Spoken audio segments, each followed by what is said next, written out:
Welcome to Rock, Paper, Swords. Hello, my name is Matthew Harffy, and this is Rock, Paper, Swords, the historical action and adventure podcast. And my name is Justin Hill. Welcome and Happy New Year. Happy New Year. Happy 2026, Justin and everybody. Did you have a good Christmas? Yeah, we had a great Christmas. We Good. had we had 11 for Christmas Day, and my son came back from Belgium dying Wow. to learn how to cook. And he said, Dad, can I just be in the kitchen with you?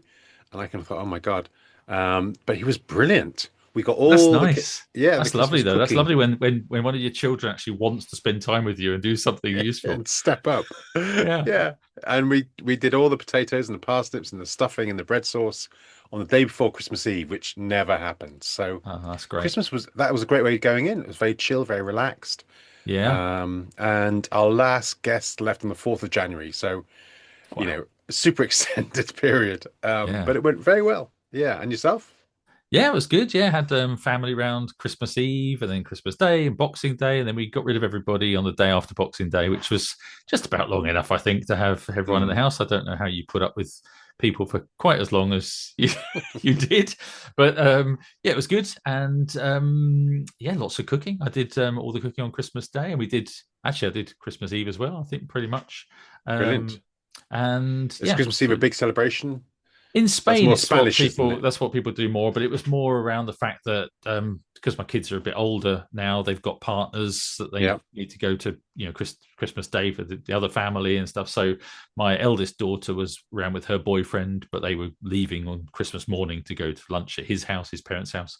So we decided to do sort of a Christmas Eve. Everybody, my parents were there, and both my daughters were there, and the boyfriend was there. So it was good. So sort of big family get together on Christmas Yeah, Eve, that's and lovely. we opened the presents actually on Christmas Eve because we had pretty much everybody was there. So we said, well, let's just Mm. do most of the presents apart from a few odds and ends. My sister was coming on Boxing Day, so we saved some things for Boxing Day, but mainly it was open the presents on Christmas Eve. So then Christmas Day was a lot more relaxed, and I did the turkey and all of Yeah. that stuff. And normally I'm sort of running back and forth between the kitchen and the living room with people sort of opening presents and me sort of going back and forth and trying to work out what's going on and filling up glasses and cooking, and it's all a bit manic.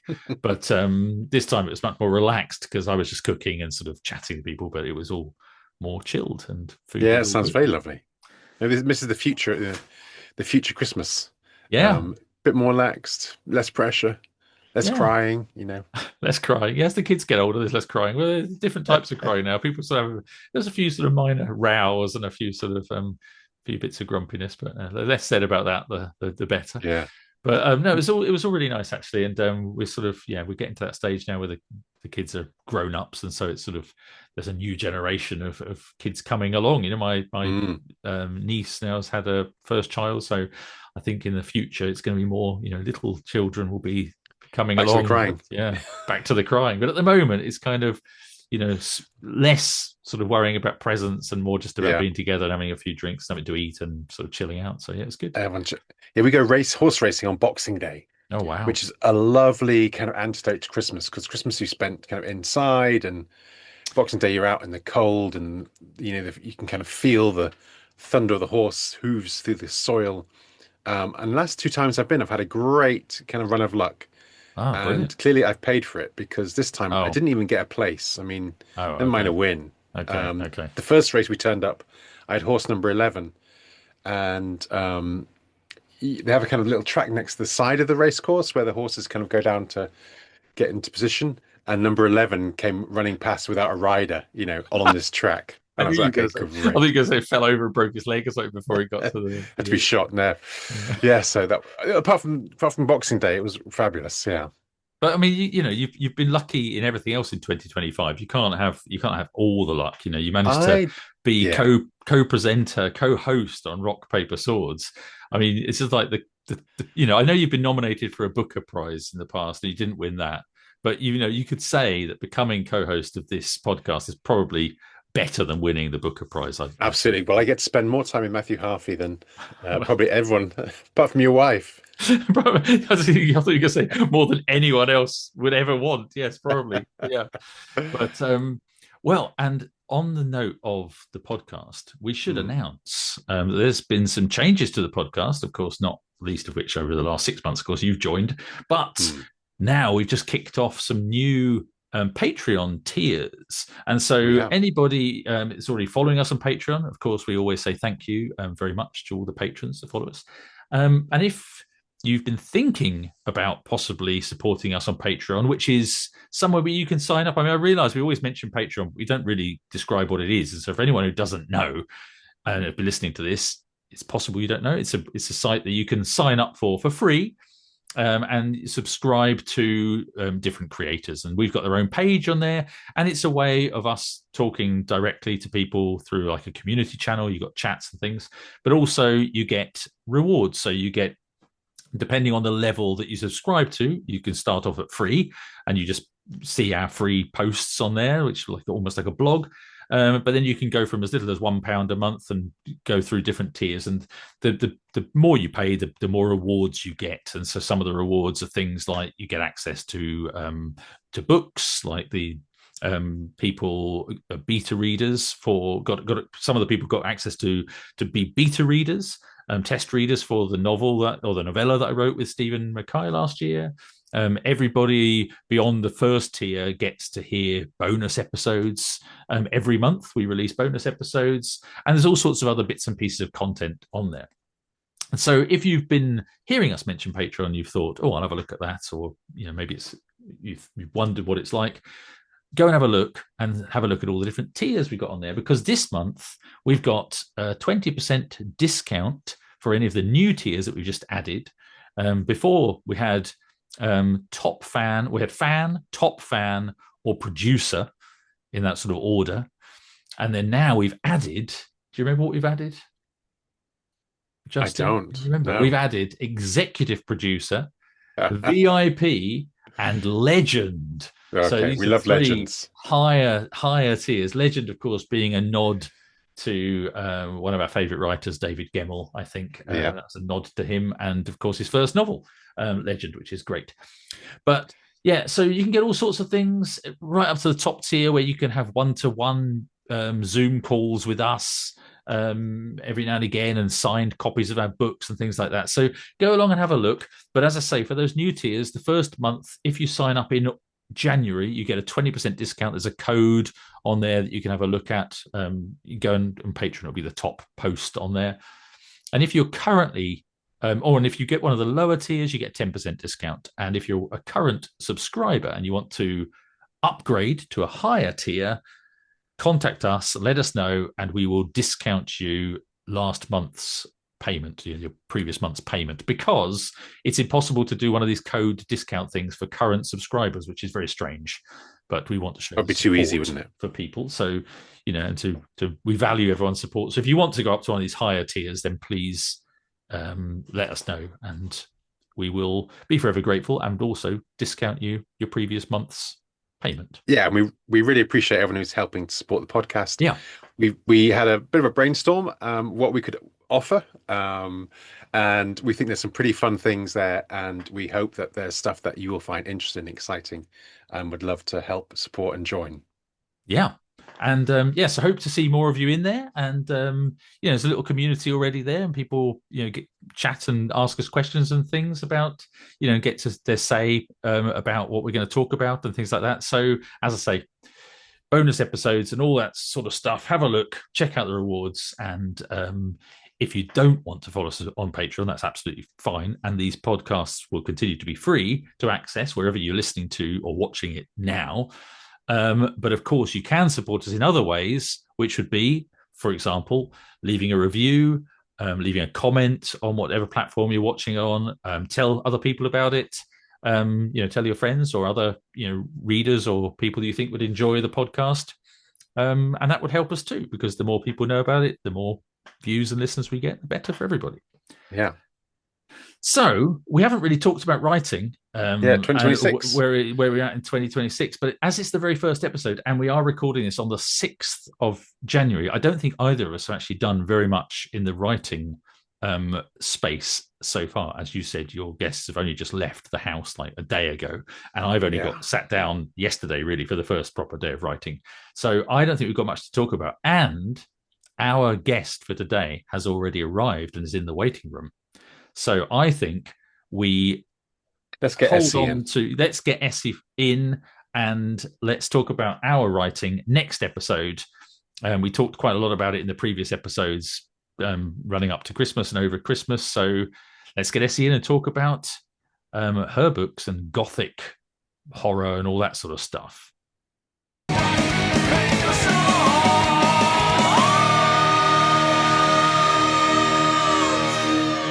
Today we're talking with Essie Fox, the English novelist known for her richly atmospheric historical and Gothic fiction.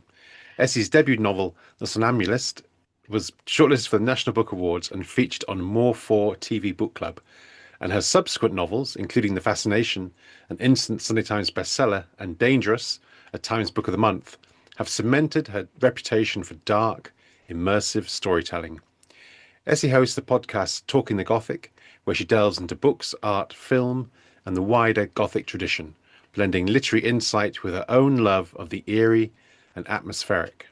Her newest novel, Catherine, a retelling of Wuthering Heights, reinvents Emily Bronte's classic through Catherine Earnshaw's own voice, deepening themes of obsession, madness, love, and redemption, while breathing new life into one of literature's great, tragic romances. Essie, welcome to Rock, Paper, Swords. Thank you very much. I'm very pleased to be here. Oh, it's great to have you. And as I was saying just before we came on air, as it were, we've been friends on Facebook for a long time. And I see photos of your little dog, and you probably see photos of my dog on there as well. My dog, he's next to me at the moment. I've turned my phone off, but I'm just praying nobody knocks on the front door, because if they do, we'll know about it. Yeah, how's he doing? Because didn't he have his teeth removed, or some teeth removed recently? He did. He had 13 teeth removed. Wow. Which was horrendous. And as if that wasn't bad enough, the anaesthetic then caused him to have anaesthesia-induced pancreatitis. So not only does he not have many teeth now, but none of these front ones, top or bottom, but he's also has to be on a continual low-fat diet now, because he's his pancreas has been really affected. So it's a shame, but there we go. He'll probably make an appearance at some point. What kind of dog is he? He's a cockapoo. Frank, come here. Fantastic. But no, he's not going to. We have a cockapoo as well.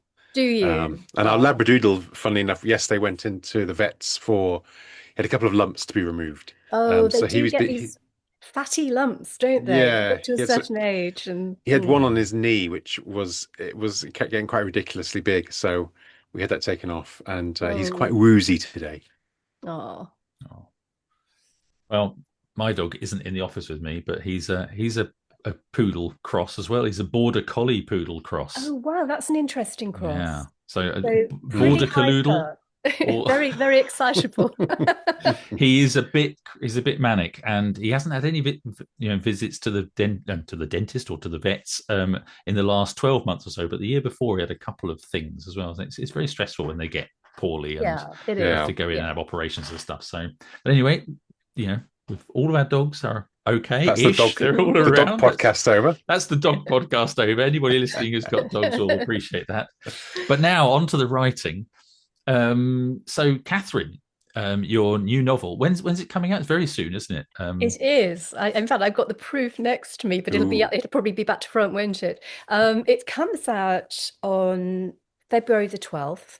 Okay. And it's, as you say, it's a retelling of Wuthering Heights, which is an enormous passion of mine. It always has been. It's one of the first books I read that really, really affected me. But I was only 17 when I first read it. And I would say that the book I read now is an entirely different book to the book I read then.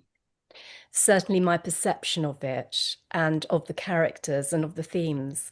And I've read it so many times now, and every time I get something different out of it. And I suppose I just suddenly felt like I had this story in my mind of Cathy as a ghost, but not this idea of the Lockwood ghost we see at the beginning of Wuthering Heights, but more of the idea of a ghost that is perhaps raised from her grave when Heathcliff, basically, and it's rather horrendous, isn't it? But basically digs up her grave and takes the lid off her coffin to see her body, and basically bribes the sexton to let him do that, and to make the sexton promise to bury him next to Cathy when his time comes, and to take away the panel that divides their coffins so that they're their remains mingle forevermore, rather than her husband who's on the other side, but well insulated in his own box. So I've always had that idea, and of course, this inspiration of the Brontes in general. And I'm very, very happy to say that on February the 12th, when the book comes out, we're going to launch it in Haworth. Not actually in the parsonage, but just opposite in the parish church, and which will be a very atmospheric setting. And I don't know if you know Haworth, and all those graves sort of almost standing to attention at the back of the church, as if they're already standing up for the Day of Judgment. So yes, so we're going to launch it there, and I'm very excited about that. That's fabulous. My daughter was in a play about the Brontes, so I'd been as a child, Oh, and I live maybe about an hour and a half away, and we went over last year, I think, and yeah, it was lovely just to go back, and I think the same as you, because I think last time I went was about 18 years old, and going as an adult, much older, you get a very different impression of the place and what it must have been like yes, for them to live there, yes. and the sort of the sense of the place getting into the novel. And I'm curious because it seems very bold Mm. to take a novel that you love and then kind of to go into it or to retell it.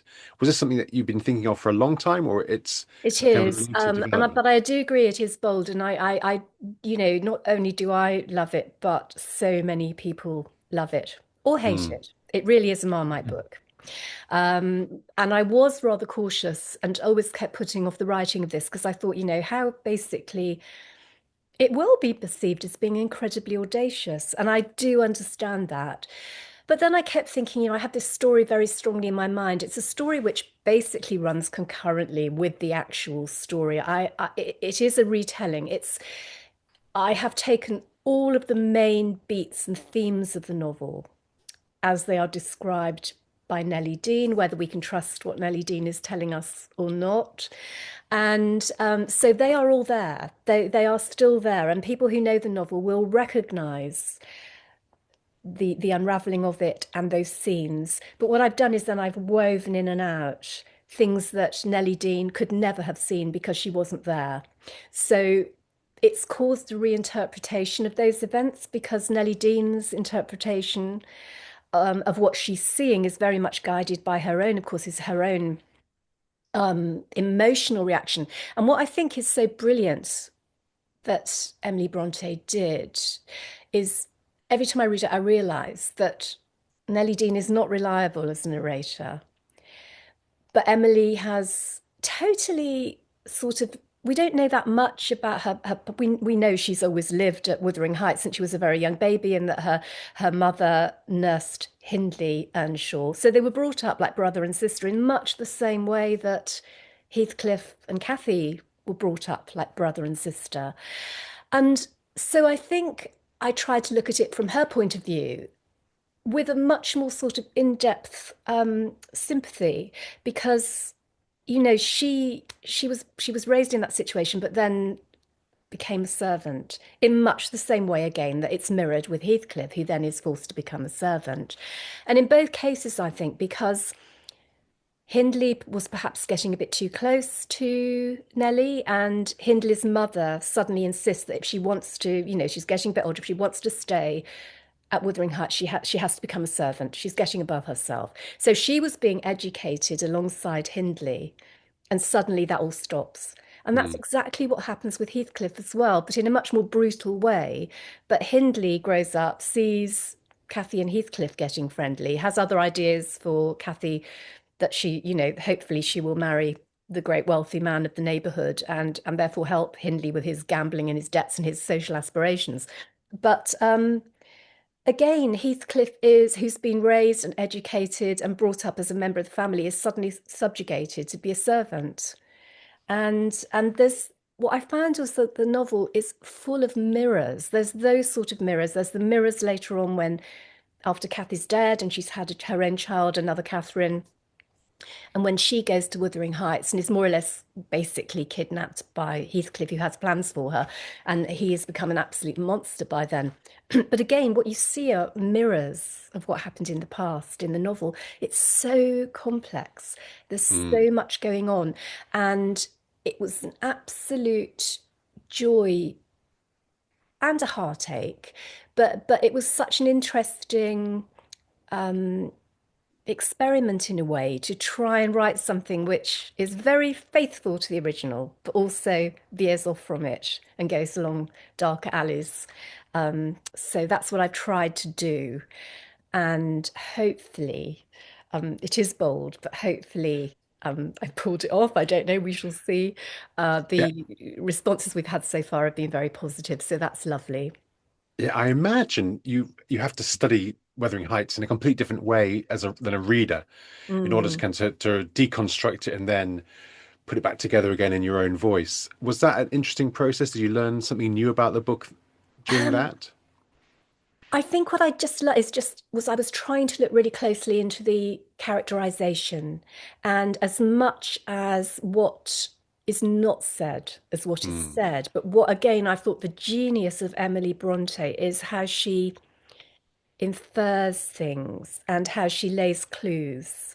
And also, as I said about this unreliability sometimes of Nellie Dean, because she she causes a lot of the grief and the heartache. I mean, she really does. She if she'd only told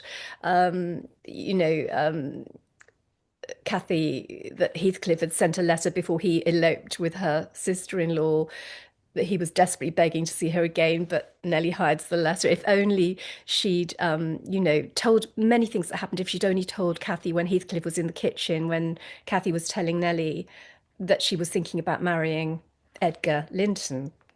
And if she had just said, look, Heathcliff's over there, he would never have run away. It wouldn't have happened in the same way. So Mm. a lot of those vital things that happen in the novel, Nellie Dean kind of orchestrates them in a way. She's telling Yeah. the story as if she's only an observer, but she isn't. She's very much an active part of what's going on. I'm really interested that you chose to write as a ghost.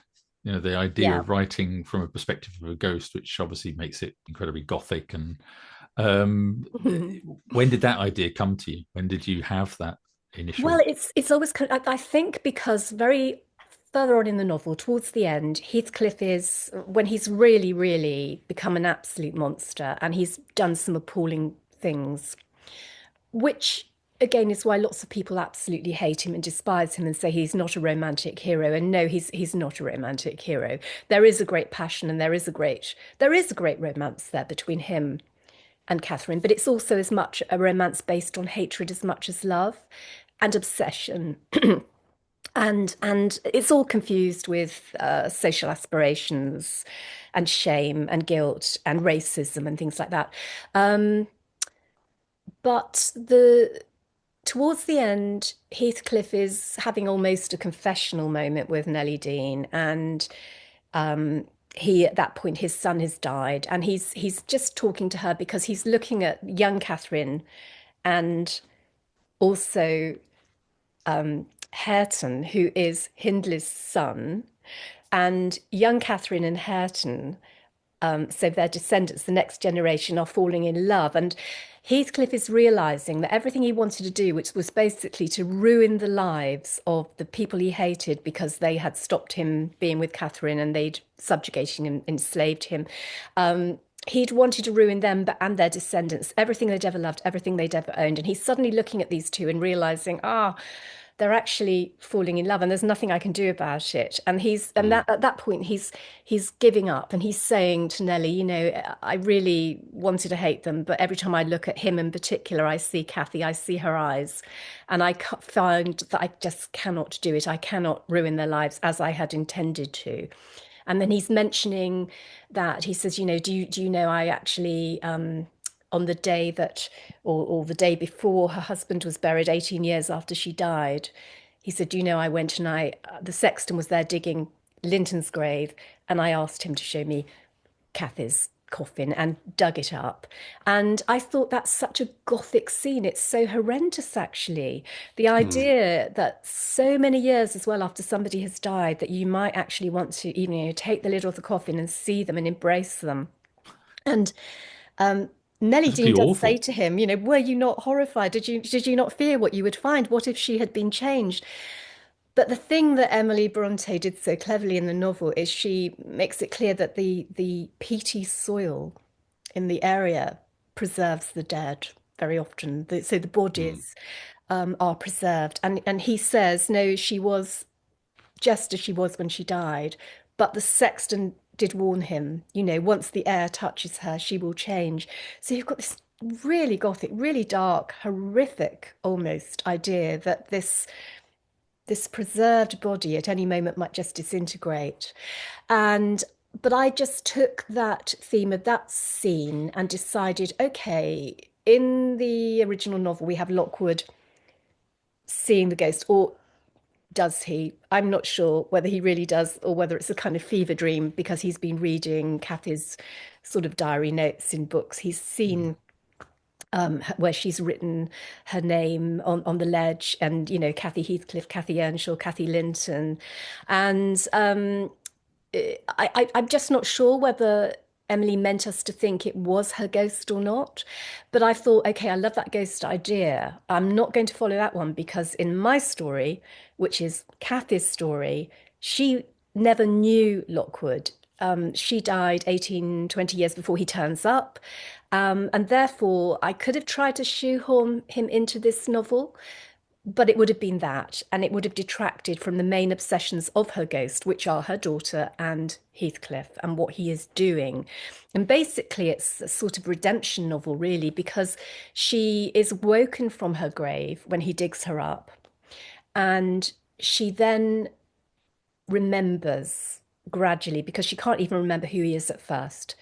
And all she can think is, my murderer, did he kill me? Because she calls him her murderer, he calls himself her murderer, and that theme is there a lot in the novel before she dies. And so gradually she remembers, and she finds herself walking across the moors and seeing Wuthering Heights and seeing a little face at the window and a hand at the window, which again is an echo of that hand of the Lockwood. And what she's seeing is herself as a little 5 or 6 year old girl looking out the window like that, looking for her father who's coming home after a trip to Liverpool. So that's how I come round to that. And then from that point on, the ghost and the little girl at the window sort of change places, and she's remembering her life. So she tells us goes through the whole life until her death. But as I said, much of that story is things that happen to her and to Heathcliff when nobody else is around. So I've actually been able to really explore lots of ideas to explain her behavior, his behavior, because they both come off. I mean, she comes across as being a very selfish, cruel, self-centered character. But, when I was reading it, I thought, gosh, her mother dies not so long after Heathcliff is brought to the house as a child. And yet, that's quite glossed over. The mother is there. She's mentioned when Heathcliff first arrives because she doesn't really want her husband to bring this little orphan home. She's very suspicious. She says he should put him outside. They call Heathcliff it. They all do that. And I just think, and then suddenly she's dead, and it's like she is Hindley's ally. Hindley resents this child who's brought in like another son who's 8 years younger than him. So that's quite a big stretch. But Mr. Earnshaw favours this 8 year younger child who is not even related to him. And also we think, I have my suspicions, again, that Emily was laying a seed there. I again, in a very sort of Gothic way, I'm not so sure that you would go to Liverpool and back in 3 days on foot. Pretty rush job. I don't, that would be quite a journey to do on foot. And just by chance, whatever else you were doing there, whatever other business you claim you've been there on, to suddenly, just also have the time to come across an orphan and ask everybody who it belongs to and not find out, and then decide you're going to bring him home because you're not going to leave him on the streets. And why would you call him Heathcliff? Because it's expressly stated early on in the novel that Mr. and Mrs. Earnshaw, Cathy and Hindley's mum and dad, had another baby that died before they were born, and that baby was called Heathcliff. And it just seems very odd to me. Would you call a totally unrelated orphan that you found on the street by that name of your beloved dead son? And it's quite common to use the same names in families, but all these things were just laying seeds for me, and I may be wrong, but I thought I'm going to go with this. So I did. Yeah, it sounds great. And it sounds that in the same way, working with a historical novel, where you have kind of the gaps in the story, and those gaps kind of spark the imagination. It seems, you're going through a very similar process. And I'm curious about the language you used. Did you attempt to kind of a Emily Brontë-esque style of language as well? Yes, very much so. I have tried to give Cathy her own voice, but within that, I've also very much used the same sort of language and the same sort of rhythm to the language. And particularly in a lot of the scenes where I've described the physical landscape, I've very much tried to emulate the way that Emily may have done that to the best of my ability. I'm not Emily Brontë, and I would never claim to be. But so in a way, it was almost like channeling. And I did the same in a book I wrote before about Lord Byron, actually. With that, I did so much sort of research into his letters and the way he actually wrote. And he wrote very copious letters to people. And it's so sad that we don't have his memoirs, because I think they would have been fascinating. They were all burned by his so-called friends and his publisher, probably because they probably said quite damning things about them in them. I imagine it was less about him being scandalous, because I don't really know that he could be any more damned for being scandalous than he was. I mean, it was all the rumors and the scandals were there, but they just said it was fit only for a brothel. But luckily we do have lots and lots of letters that were saved, and so through reading those letters, I could get a sense of, again, the rhythm and the language and the words he used. And I really worked hard to emulate that. And I just think maybe I'm just kind of parrot. I don't know, but I just sort of love, you can't hear it, but you can sort of hear it in your mind when you read it on the page. Yeah, I think it's exciting to kind of use a different language than your own native language, your own kind of it's exciting. You're taking on a persona almost as the novelist as well. And and it's not a constriction. It's actually shape your thoughts. freeing in a way. It's sort of because I don't feel I don't know. It's really, really strange. I think it must be like actors. I know some actors, and in real life they're quite reserved and quiet. And they will sit in the corner of a room, and they won't be the life and soul of the party. They will be very, very subdued. And the minute they get on a stage and they take on a persona, they come to life, and they absolutely, they're absolutely there. Huge personality. I often think watching chat shows and things, sometimes you get some actors that are very good at doing chat shows, but I think the ones that are the best are the ones that are always acting a persona. When they're even on the chat shows, they're being a larger than life, people like Jack Black or whatever, they're sort of performing as themselves or a heightened version of themselves. But you get some actors that they're actually quite boring. You think they're not that good at telling the anecdotes and being interesting, like you say, but obviously they're fantastic actors because it's a very different skill set. Yeah. But I think it's saying about the language. I mean, it's like we probably all writing any historical novel, we all do it to some extent. I mean, you change the language, the way we write, or the dialogue, especially, I suppose. And to fit the era that you're writing for, obviously. Yes, in some way. Yeah. I mean, even though you're not maybe writing it, in Old English or whatever, some of the stuff that I write or that Justin has written, but you do try to change the cadence and the feel of it to evoke a time and a place. So yes, I mean, that's fascinating, because I know when I was at university, and I didn't do very much, but studying Old English, and the cadence again and the rhythm, and it's amazing, isn't it? So how much research do you both have to do into that? I mean, do you do a certain amount, and then you think, well, this is a modern novel, it's about historical events, but so, you have to think of your readers, don't you? And you have to think, you Yeah. can't alienate them by making the language too obscure. But how do you Yeah. get over that, both of you?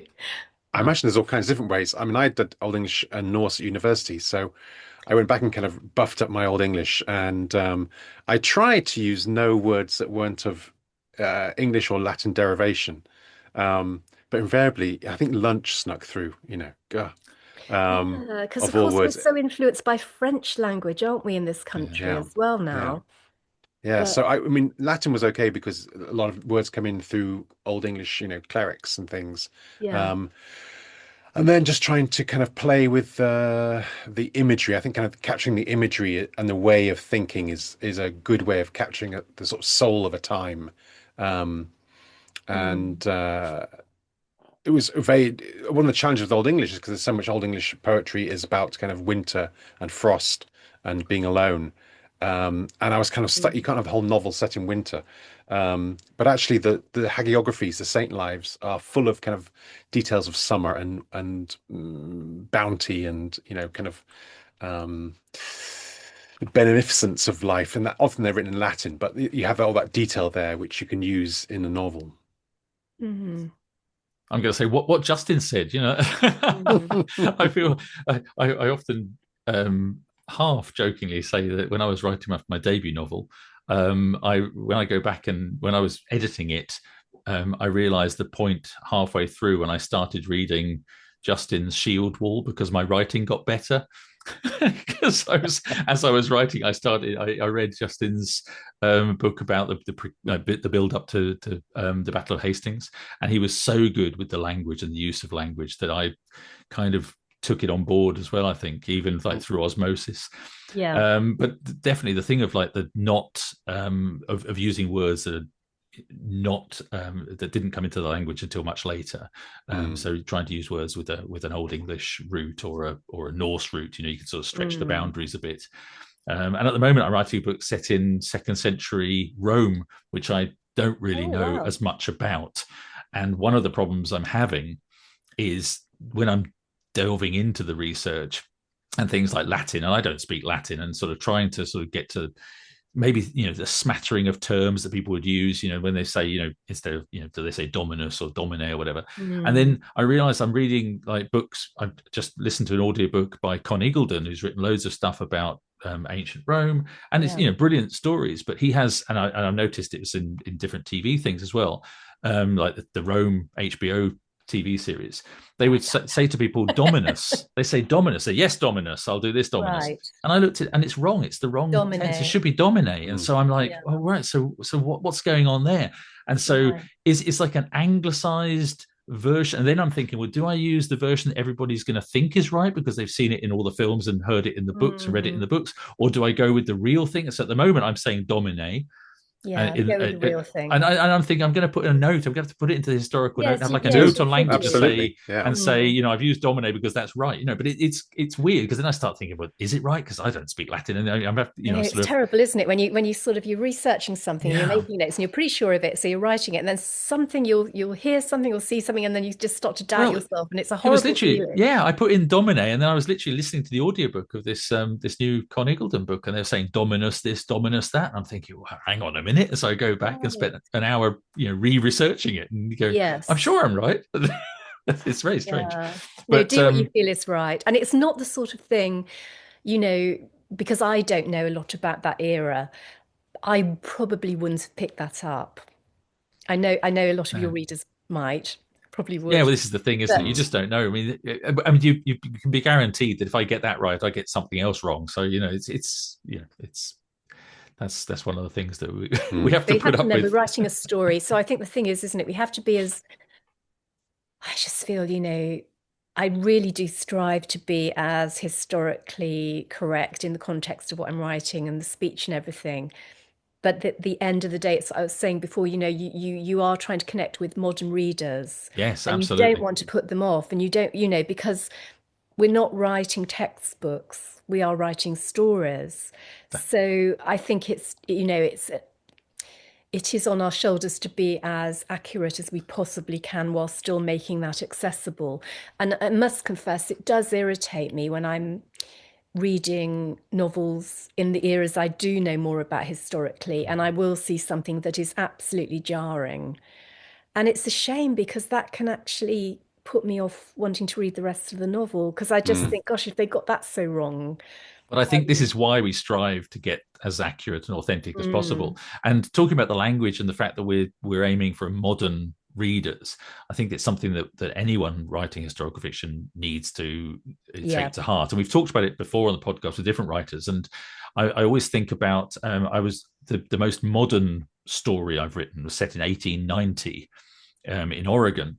And it's sort of a Western whodunit sort of crime thing.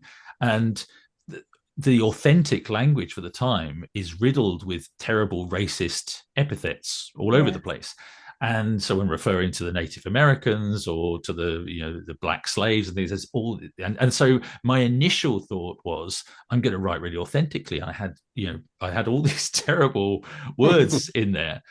And my wife reads a lot, and she's a librarian as well. And she said, you can't do this. And my editors, of course, said, you can't do that. And I was like, no, but it's very authentic, and it doesn't mean I'm racist. I mean, the characters are racist, but but then over time, I saw my wife said to me, said exactly what you said. She said, but you're writing for a 21st century reader. You're not writing for 19th century readers. If you were, then fine, but throw in all this racism as authentically as you like, but as in the end I kind of toned it down so the racism is still there, or the hopefully the portrayal of the characters is still authentic, but you have to sort of tone down some of the language because it's so recent, I think, as well, and those words are still being used in modern day. And so I think if you go back 2000 years into the Roman times and you start throwing words around, it's not the same. No. I do remember some of the earliest times when I started writing, and I do think that some of the things I wrote then were, it would never have passed by an editor, because I remember there was one, and I was setting it in America in that sort of period that you're talking about. Yeah. And it was more about a snake oil salesman. And it was actually based on the life of Victoria Woodhull, who became the first woman to stand for the American presidency. Right. Fantastic story. I did write this novel. When I sent it to my agent, she came back and she said, but it's more like a fictionalized biography, which I realized it was because I'd just taken her whole life, which I found so fascinating, and sort of described it, but it was like that rather than a novel. And it's something I would love to come back to one day. But she had the most amazing life, going around all these Wild West shows with her father, who really was an awfully abusive father, and selling this sort of opium mixture of cure-all. And in the end, what I did is I used that sort of setup in another novel that I wrote more recently called The Fascination. I was going to say, it sounds very similar to that. What I was going to say is nothing's ever wasted, because although I did loads of research into that Victoria Woodhull book, and I would love to go back to it because, my God, she and her sister, who was called Tennessee, when they grew up, Tennessee Woodhull, what a great name. Sounds like a country western singer. She married a man called Colonel Blood. Wow, okay. Not Tennessee, but Victoria. Sherlock Holmes now. And but what they did is that she and her sister ended up going, I think it was New York, rather not Washington. I think it was New York. But they basically became prostitutes, but very high-class prostitutes. And through mingling with bankers and stockbrokers, they got tips on stockbroking and everything.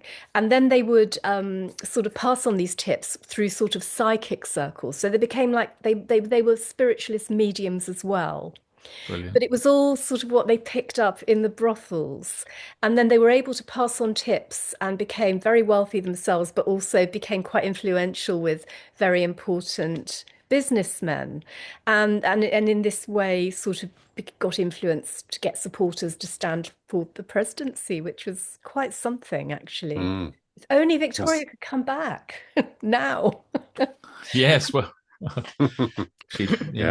it's not like we've got any idea what a snake oil salesman in the White House would be like, have we? Perhaps we better not go into. Yeah, perhaps not. But anyway, back to Wuthering Heights. Going back to Catherine and Wuthering Heights, although I think we could speak about all sorts of different things, but I'm aware that Always we happy to go back to Wuthering Heights. Yeah, well, I was going to say we got, you've got the book coming out, but obviously also coming out in February. And maybe this is by no, maybe this isn't, maybe it's serendipity. Maybe there was some sort of plan involved. Oh my goodness! I don't know. No, there was no plan. It was really strange. I'd written the first draft, and I just finished the first draft of this novel, and suddenly the news came out that there's going to be this new film of Wuthering Heights and Emerald Fennell. I was so excited. I was absolutely wildly excited because my first thought was, at last, somebody is going to do Wuthering Heights, an authentic, gritty, brooding, but quite hard version of Wuthering Heights, because it's a very hard book to portray on screen. I mean, it's a very brutal book. It really is. And also, it's very hard to show the two halves of it, which is why I think so many of the adaptations end with Cathy's death. And then we have Cathy and Heathcliff disappearing as spirits over the moors. But I was excited, but I have to say, I'm still excited. I will go and see it. I will be, the minute I can get to the cinema to see it, I will do. But I'm hoping for the best. I'm really shocked at the costumes. I'm thinking, why? It's always the way. Yeah, I love that. From any historical, anyone with any sort of historical nous watches any movie based in a period that or about a book or a series or a period of history that and it was like, why have they done that with the costumes? The haircuts, it's so weird. Costumes. Yeah, I mean, some of the trailers, it's thinking, I mean, I don't mind the grittiness, I don't mind the sexualization, because I think, although that's not expressly described in any way by Emily Brontë, I think that is there, it's implied. In the mannered way that it would be and I think, what Emily did write in Wuthering Heights really did horrify contemporary readers when it was first published. I mean, people were saying this book a lot of people called it strange, but, others said it was absolutely, they felt it was disgusting, it was shocking, it was sacrilegious, and it shouldn't have ever been published. And what I think is so sad is that Emily died seeing those reviews and never knowing. I mean, how amazing, for all of the Brontes, but to not know how their work would go on, that we are still reading it today and we're discussing it and we're excited by it, and it still has resonance. Yeah. Those characters, that passion, and it really is passion and an integrity. And I just think if only she'd known how her book would survive and live on, and those characters would seem to me certainly as real as if they were real people.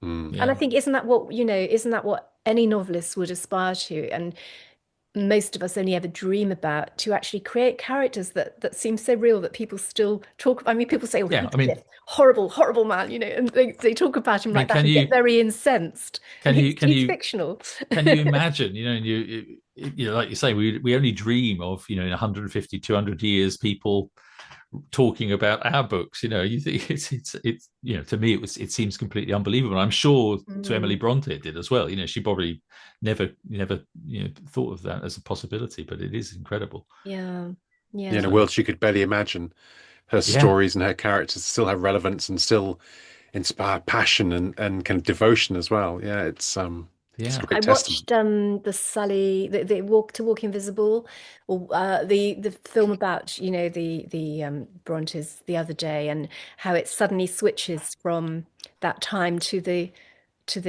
Haworth parsonage now, that it's a museum with people in the modern day walking around it. And I thought, my goodness, it's not that long ago. It's just not that long ago that they were there working at that table. And today it's a place of pilgrimage for thousands of people from all over the world. It's astonishing, actually. It's absolutely astonishing that those sisters the stories they wrote are still resonating with people. I just find it absolutely fascinating. Mm. And it's, for anyone who's not been to Haworth, it's an incredible place. I mean, I live in the foothills of North York Moors, but when you kind of cross over to the Pennines, and it's much more kind of rugged and vertical, and the kind of the heavy stone walls. Um, and Haworth is just on the kind of the brink of the moors, and Yeah. it's kind of it's a bleak sort of setting. Did you spend much time up there to kind of Yeah, imbibe that? in the summer though. Mm, And I mean, I think now Haworth is a beautiful village now. I mean, it's mm, idyllic, and you still have that cobbled, very steep street, which is the layout and the shops and the buildings. But of course, when the Brontes were alive, the average age of death was 25 yeah. You talk about the because grave, the you know graveyard. awful, the graveyard, all the water from the bodies in the graveyard, Mm, and also so there was a lot of contamination of the water supplies, but also people working in mills, and general health was very poor, and it would have been a very bleak sort of existence there, and they must have got so used to their father being the parson, funerals going on all the time, yeah. and maybe, I mean, I was thinking when I wrote Catherine, and I was writing about when I came to her mother and her mother's death, and how it is almost glossed over, as I said in the novel. I mean, well, not glossed over, but she's there one minute, she's not the next, she's died. And I've tried to go into a little bit more detail about that because I think that would have affected her brother Hindley hugely, and may in fact have had some focus on the way he behaved afterwards, and his brutality and his violence and hatred of Heathcliff, um, because he's lost his only allies. She was his ally, and his father is not his ally. And I tried to give some reasoning, therefore, for Hindley's behaviour. I did try to sort of go into a great deal of depth for all of their behaviour, really, and why they were, behaving quite appallingly at times. And I do think that Emily gave me all the seeds and all the hints of why that was happening. But it's such a complex novel. Mm, It's such a masterpiece. And I just think her understanding of how abused or grieving children grow up to be abusive adults is astonishing. But of course, she lived with her brother Branwell, who, was somebody who was full of promise and considered to be the genius of the family, and ended up a drug addict failure. mm, Um, and probably made their lives an entire misery, in the years before he actually died.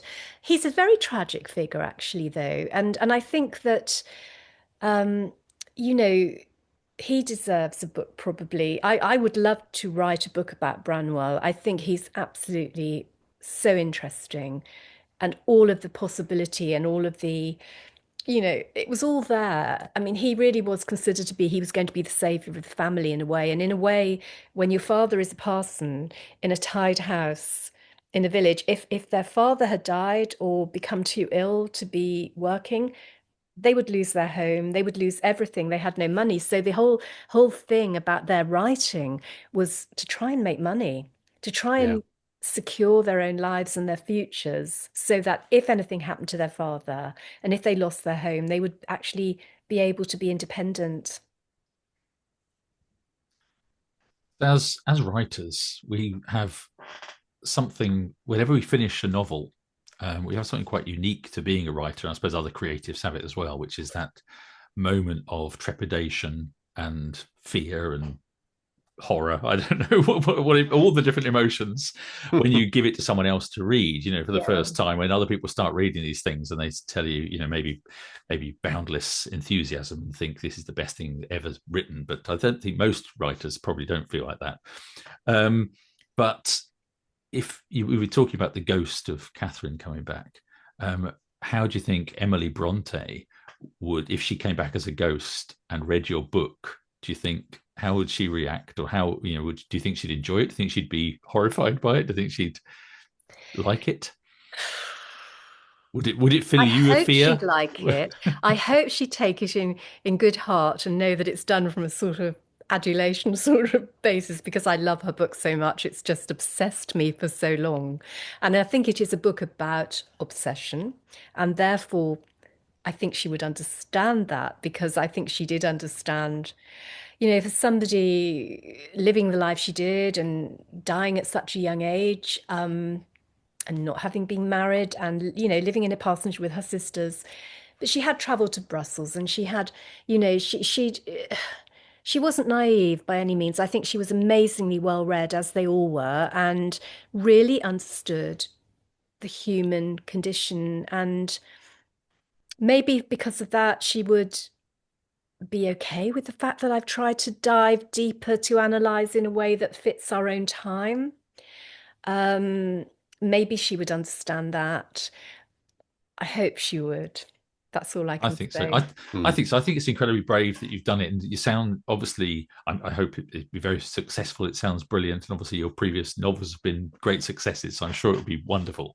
But I've never been brave enough to go down that route. Although I've got books that obsess me, and I've gone as far as sort of paying homage to books Yes. in my own writing. And so like there'll be certain themes that I'll bring in, or certain characters that will be like an homage to, to other characters from other books and things like that. But to actually do what you've done and take a book that you've loved all your life and then to pour so much affection and enthusiasm into It's it and funny, isn't create it? I think, something yeah, I new, I suppose think lots of is us would amazing. just think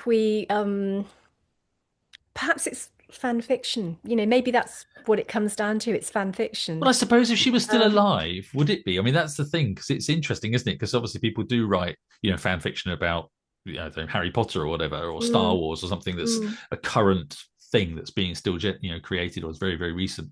And I suppose if you'd written this, 20 years after it had been written, then maybe it would have been deemed to be some sort of fan fiction. But it's different now, isn't it? Because it's you're a full-time novelist, and it's a classic. So I suppose it's It's quite funny though. different. I finished writing it, last year. I suppose this in 2025. That's when I was doing the structural edits and the copy edits.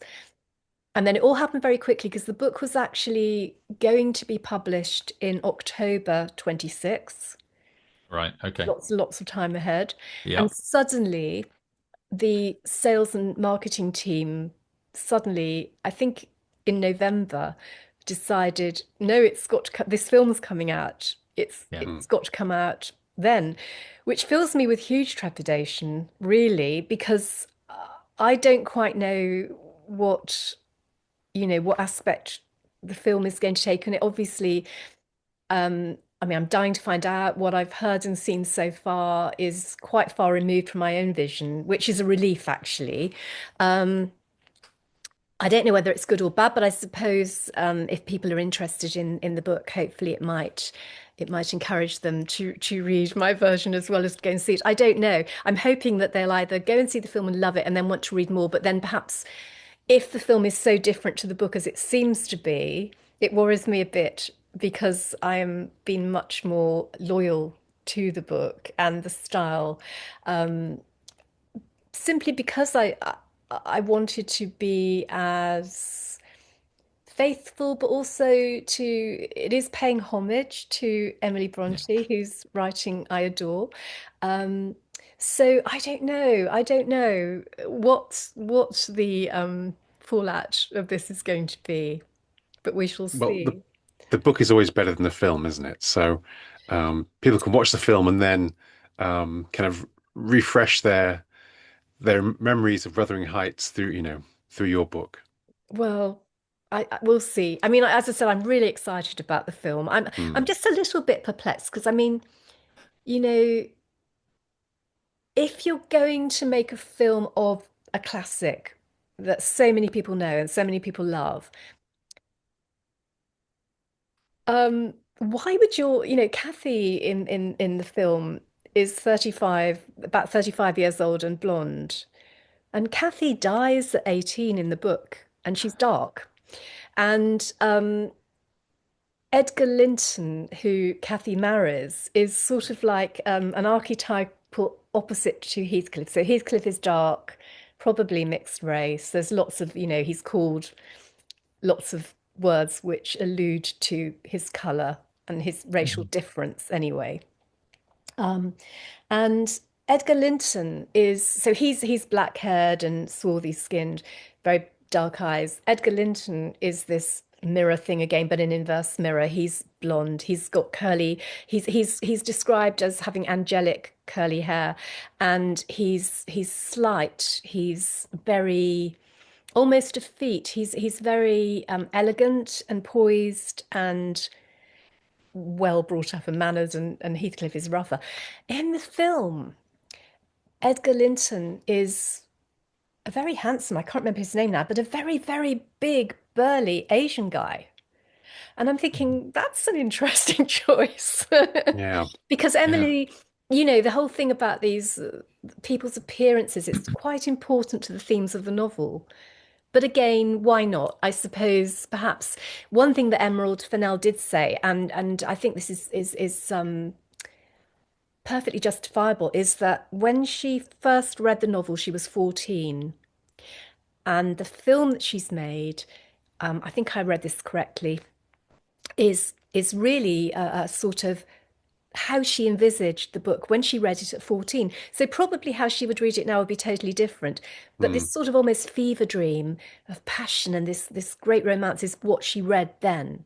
And I read it when I was about 17 for the first time. And I just remember reading it and being in floods of tears when Kathy died, and again feeling that it was this great romance. And after that, I wasn't really interested in reading the rest of the book because it seemed thoroughly boring. I mean, if Kathy What wasn't could there happen? and Heathcliff wasn't with her, then what was the point? But actually, that is the whole point of the novel. It's what happens with the second generation, and it is Hmm. the redemption of it.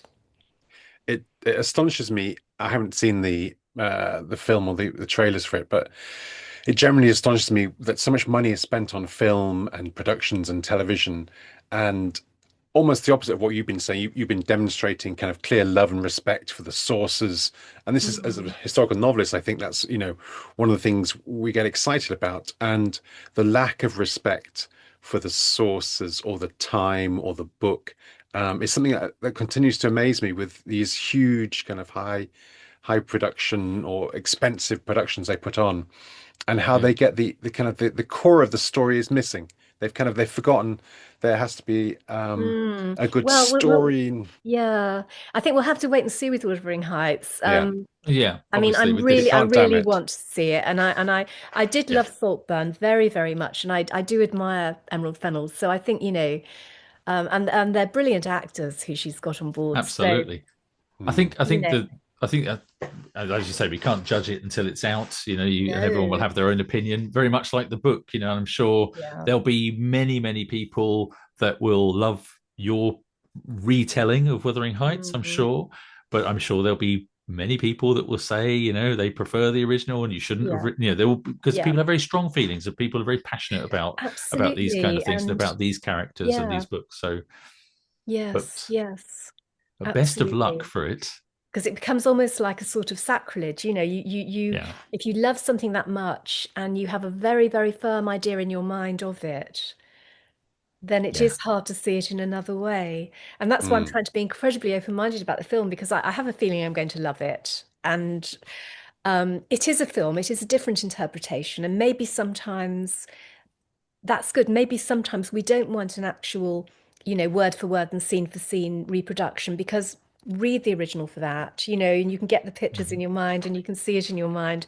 So I'll be really interested to see what she's done with it. Yeah. And just remind us again. So your book, Catherine, is coming out when? The 12th, did you say? The February the 12th? 12th, when I will be in Haworth at the parish church. So the Wave of Nostalgia bookshop in Haworth are putting on the event there. I'm actually also going to be in the company of Dr. Clara Callahan, who's written a book called Emily Brontë reappraised. It's being reissued, and the new edition is actually coming out on that day as well. So we'll be, talking a lot about Emily and her life and how she has inspired us, both with Dr. Clare as a sort of academic of the Brontes, and myself, going as a more sort of on a different sort of level, less the head, more the heart, I suppose. So is it'll that be an something interesting. if people are interested to go to the book launch, that's something that's open to the public, they can It get is definitely. tickets There to? are Or? there are tickets which they can find either via my website, Essie Fox. If they go to the page that's got events, then there will be a link there to the bookshop and the tickets, or they can go directly to the Wave of Nostalgia bookshop, and there's an events section there where it's listed. Okay, brilliant. So anyone interested that can get to Haworth and to that part of the world, Yeah, then please come along. I think it'll be interesting. I mean, from my own point of view, I love Dr. Clara Callahan's work, and she's fascinating. I belong to the Bronte Society, and she often does talks which are delivered online as well as in person. And I know from that it's going to be a really fascinating evening. Brilliant. And of course, the next time that we are going to see you, Justin and me are going to see you, will be in person in August Yes. in Maynooth in the Historical Novel Society conference, where you're a keynote speaker. Well, I was going to be talking about Lord Byron and my novel Dangerous. But now, of course, I don't know whether they want me to still talk about that but actually, do you know what? Heathcliff's quite Byronic. And Emily Brontë and Charlotte read Byron's poetry, and they had access to a lot of books, through their father, and also going to Haddon Hall, where there was a big library where they had access to that. And I think there's quite a lot in Wuthering Heights that is quite Byronic in the character and the way that people behave. Also, Paradise Lost, Milton. But I'm going off on a tangent. So there you go. So sounds like you have lots of ideas, I think. Yeah. Well, we'll look forward to hearing your talk in whatever it's on in Maynooth, whatever it's about, and we'll catch up with you again there. We're going to be roving around recording little interviews. I really look forward to catching up with you in person there. That would be great. So we'll probably do a little recording there, maybe after you've had a chat, after you've done your talk, and we can sort of chat about what you talked about. That would be fantastic. You can tell us a bit more. And best of luck with the launch of the book. Thank you so much. And thank you so much for actually having me on your brilliant Zoom podcast. This is great. Thank you. I've loved it. You're very welcome.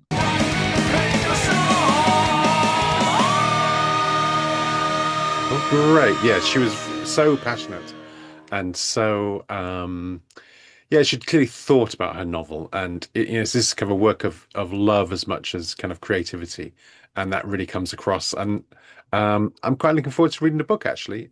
I read Wuthering Heights in my mid-20s, so I think I was out of the kind of the romantic phase, and it seemed a really kind of dark, cruel book to me. I have to admit that I've never read Wuthering Heights. Okay. It's kind of a period of literature that's passed me by, because I did A-level English, which I failed, but A-level English literature, that is. And we had to read things like by Jane Austen and stuff like, and Thomas Hardy, and it's all very much of that 19th century period. And I just hated it. I hated the Jane Austen. I hated Thomas Hardy. I just couldn't get into it at all. And I was very much of the impression that all books were like that were written in that century. I loved Hardy. He was my first kind of classic love. Jane Austen bored me to tears, but I think in my 20s I wanted to go back and read some of the greats I hadn't read, and because it's Yorkshire, I had to go back and read it. Oh, it's funny that you said it's very dark, though. I mean, Essie commented several times about how people think, some people say it's very romantic and they sort of get hooked up on the romance side of things. But my wife's read it, and she's a voracious, keen reader, and she said it's not a romance at all. That was her take on it. She said it's not a romance. There's a bit of romance in it. She said, but it's horrible. It's really dark, and it's all about obsession and the nastiness, and really, kind of violent. And she commented as well about the racism and how the racism elements of it were very obvious to her. And my wife was. I missed the racism. So it's interesting how these things at different stages of your life, when you read things, they'll pass you by or resonate. I was expecting Kate Bush's, Wuthering Heights in novel form, and it's not. Yeah. It's it's a brooding, violent, kind of possessive madness. Yeah, it sounds absolutely manic, really. And I got a sense of the book much more from talking about Essie Fox's, her talking about Catherine. It made me interested in Wuthering Heights, actually, in a way that I've never have been before, which I think that must be that's a tick in her favour of her retelling of the book. I mean, the fact that she's able to engender an interest in me, not only in her book but also in Wuthering Heights, that's got to be a positive thing. So looking forward to seeing her in Dublin and hearing her talk there as well. Absolutely, that'll be good. So I think that's probably it. A cracking start to 2026. Cracking start to 2026, exactly. And I think we'll probably move on to the outro script now, I say, as a very smooth segue.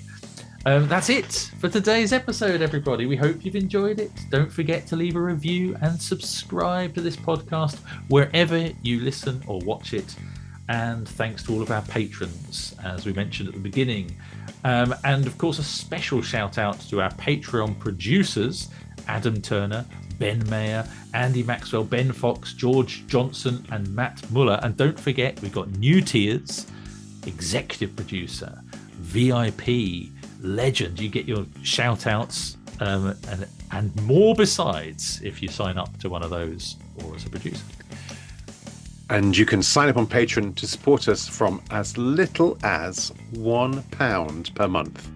And don't forget that now there are even more new tiers with more exciting rewards. Oh, yes, you just read that, even though I just said it. There you go. That's it. I tweaked it. Just reinforcing the point. Reinforcing the point. Don't forget, there are new tiers, everybody. Happy new tier, as we say now. So until next time, on Rock, Paper, Swords, it's goodbye from me, Matthew Harffy. And it's goodbye from me, Justin Hill. And remember, whatever action and adventure you have going on in your life, be kind. Stay safe. And happy reading.